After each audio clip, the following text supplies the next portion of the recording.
Evening 4 అయిందంటే అందరం కట్టుకొని వెళ్ళి క్యాఫ్టేరియాలో కూర్చుంటాం. ఏంట్రా అంటే స్నాక్స్ బ్రేక్.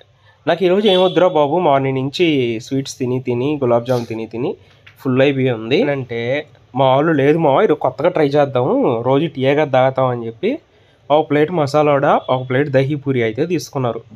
నేను ముందే చెప్పా, అరే నాకు ఇది తింటే నైట్ ట్రావెల్ ఉంది, కడుపులో గడిబిడైపోద్దిరా అని. ఏం కాదన్నా కానీ అని చెప్పి తీసుకొని వచ్చారు.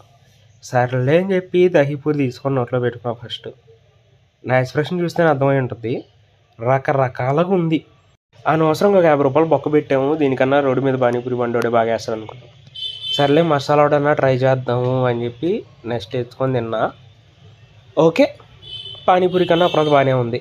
ఈ ఎక్స్పెరిమెంట్ ద్వారా నాకు తెలిసింది ఏంటంటే, మూసుకొని మనకు నచ్చింది మనం తినాలి కానీ కొత్తవి మనం ట్రై చేయకూడదు. మీలో ఎంతమంది ఇలాంటి తీట పనులు చేస్తారో కామెంట్ చేయండి. పక్కన లైక్ బటన్ కొట్టండి భయ్యా. బాయ్.